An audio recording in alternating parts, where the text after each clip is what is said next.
Na aula de hoje vamos falar sobre análise sobre condições de risco e incerteza. É sabido que as decisões sobre projetos são tomadas envoltas por incertezas quanto ao futuro. Ou seja, não é possível garantir que as expectativas formadas sobre os benefícios e custos serão perfeitamente realizadas. Na presença de risco, não é válido basear o processo de escolha com base simplesmente no valor presente de cada projeto. De modo geral, a viabilidade de cada projeto depende com maior ou menor intensidade mais da possibilidade de erros em certos parâmetros do que em outros.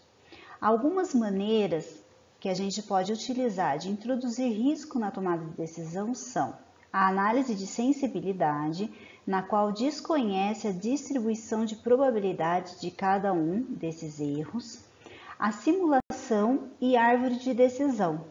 Para esses dois últimos casos, é necessário conhecer a distribuição de probabilidade.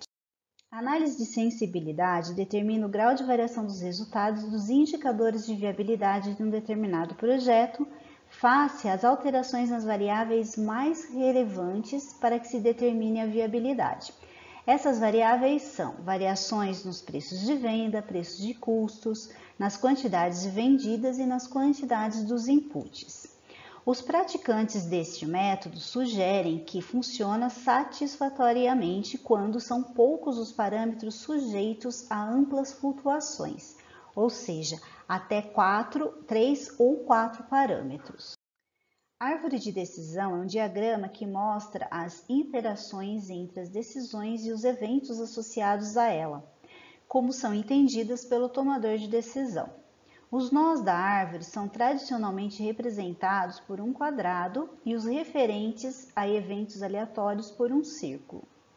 A avaliação de cada alternativa é feita geralmente pelo valor monetário esperado dessa alternativa. Por exemplo, uma empresa está decidindo entre duas campanhas de marketing. A decisão deve valer para um horizonte de 5 anos. A taxa mínima de atratividade é de 25% ao ano. Uma alternativa é contratar a agência Alfa com um investimento de R$250 mil. O resultado da campanha depende da conjuntura econômica, se o mercado está aquecido ou não. Se a procura for alta, isso tem uma probabilidade de 20%, deve resultar um aumento anual de receita de 140 mil. Se a procura for média, com a probabilidade de 70%, deve resultar um aumento anual da receita de R$100 mil. E se a procura for baixa, com uma probabilidade de 10%, deve resultar um aumento anual de receita de R$50 mil. Outra alternativa é fazer uma campanha mais simples através da agência Beta, com um investimento de 100 mil, estimando-se que os aumentos das receitas serão a metade dos da alternativa de contratar a agência Alfa. Pede-se determinar qual agência deve ser contratada. Nós já vimos isso anteriormente, mas agora nós vamos calcular o valor presente líquido para cada uma dessas alternativas. Então, aqui nós temos duas alternativas, a alternativa alfa e a alternativa beta. E aqui nós vamos fazer uma análise para um período de 5 anos. Então, aqui nós temos a representação da empresa alfa. Então, há uma probabilidade de 20% se o mercado do mercado ser aquecido. Então, nós temos aqui a probabilidade de 20%. Há uma probabilidade de procura média do mercado de 70% e há uma probabilidade de 10% da procura desse mercado ser muito baixa. Já para a agência Beta, nós vamos seguir as mesmas porcentagens. Daí aqui, nós vamos colocar, então, quanto que é o investimento necessário, investimento inicial necessário para cada uma dessas alternativas. Então, se a gente contratar a empresa Alfa, nosso investimento inicial será de R$250 mil. Então, eu coloco aqui no ano 0, como vocês aprenderam, né, no cálculo do valor presente líquido, o investimento de 250 mil. Como é investimento, eu vou colocar o sinal de negativo. Já se a empresa optar pela empresa beta, o investimento vai ser de 100 mil. Aqui, se nós calcularmos o retorno, né, que nós vamos ter ao ano, então aqui, se o mercado for aquecido, nós teremos 140 mil de retorno por ano, se ele for médio, 100 mil, e se ele for baixa a procura, nós temos 50 mil por ano. Isso tudo já foi falado no enunciado do problema. E já para a empresa beta, nós temos a metade desse valor, né, de receita que a empresa receberia, como também falado no enunciado. Então, aqui já seriam de 70 mil, né, para o mercado em alta, de 50 mil para o mercado numa procura média e de 25 mil para uma procura baixa de mercado. Se a gente calcular o valor presente líquido, então, de cada uma dessas alternativas, a gente tem que o valor presente líquido no mercado em alta para a equipe beta é de 126.499,20, procura média de 18.928 e para procura baixa de menos 115.536. E aqui também temos os valores presentes líquidos para a alternativa beta. O que a gente precisa fazer então? Então, nós vamos multiplicar agora cada uma dessas porcentagens, né, que nós temos aqui pelo valor do valor presente líquido respectivo a ela. Então, se nós fizermos 20% de 126.499,20, somar com 70% de 18.928 e com 10% de menos 115.536, nós vamos ter um valor presente líquido para a empresa alfa de 26.995,84. E já fazendo a mesma coisa para a empresa beta, então multiplicando 20% por 88.249,60, somados com 70% de 34.464 e somados, né, com 10% de menos 32.768, a gente chega que o valor final para a empresa beta, né, do valor presente líquido é de 38.497,92. Notem, ó, que nesse caso da empresa beta, a gente tem um investimento menor e a gente tem um valor presente líquido maior do que a empresa alfa. A simulação de Monte Carlo é uma outra técnica que vai possibilitar a simulação de variáveis selecionadas do projeto, levando-se em consideração as distribuições de probabilidade dessas variáveis assumirem valores diferentes ao longo da vida útil do projeto.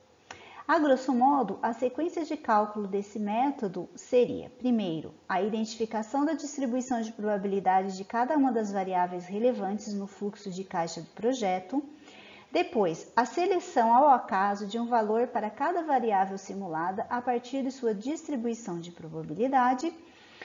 Terceiro, cálculo do indicador de rentabilidade, por exemplo, a taxa interna de retorno, que é um dos métodos, né, utilizados para isso. Nós não chegamos a aprender nessa disciplina a taxa interna de retorno de um projeto hipotético construído com a utilização das variáveis obtidas no processo de simulação.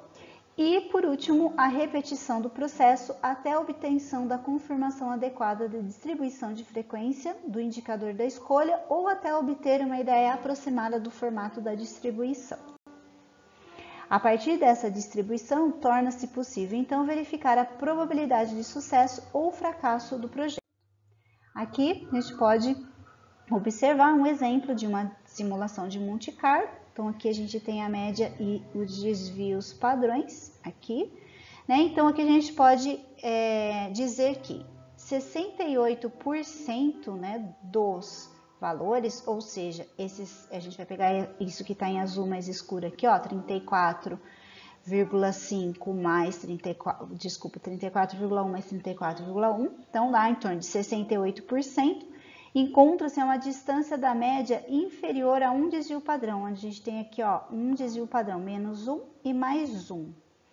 95% dos valores encontra-se a uma distância média de 2 vezes o desvio padrão, ou seja, tudo que está aqui ó, em azul, esses 13,6%, mais 34,1%, mais 34,1%, mais 13,6%. Então, tudo isso daqui dá 95%.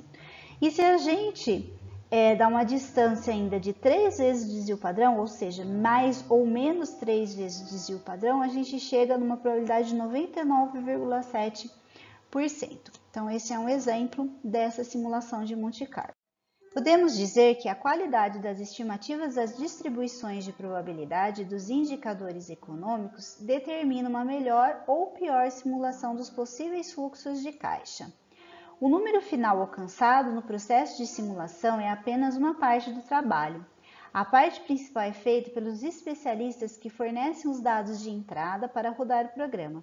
Caso essas informações estejam incorretas, então o resultado final não vai representar a realidade. A ideia aqui foi de passar para vocês os métodos existentes, então esse método de simulação é bem assim, um resumo muito superficial do que significa, então a gente não vai estudar isso a fundo, é só para vocês saberem que existe. Análise de sensibilidade também é com o intuito de vocês saberem que existe, porque a gente demoraria muito tempo para estudar análise de sensibilidade, não é o caso para essa disciplina. E a árvore de decisão, né, serviu para mostrar para vocês, eu aprofundei um pouquinho mais porque vocês já tinham visto a árvore de decisão. Então, agora eu incluí o valor presente líquido. Então, é para mostrar para vocês que, né, diante do que a gente tem, né, das probabilidades que a gente tem, a gente calcula o valor presente líquido de cada uma delas e depois faz a média ponderada para cada alternativa. Então, nós vimos no exemplo que foi passado aqui que nem sempre, né, quando você gasta mais com algo, o seu retorno vai ser maior, que foi o que aconteceu aqui. O projeto em que tinha um menor investimento inicial foi o projeto que teve o maior valor presente líquido. Tá bom? Então, foi tudo com o intuito de vocês conhecerem, saberem que existem, mas a gente não vai chegar a aprofundar aqui. Por hoje é só e até a próxima.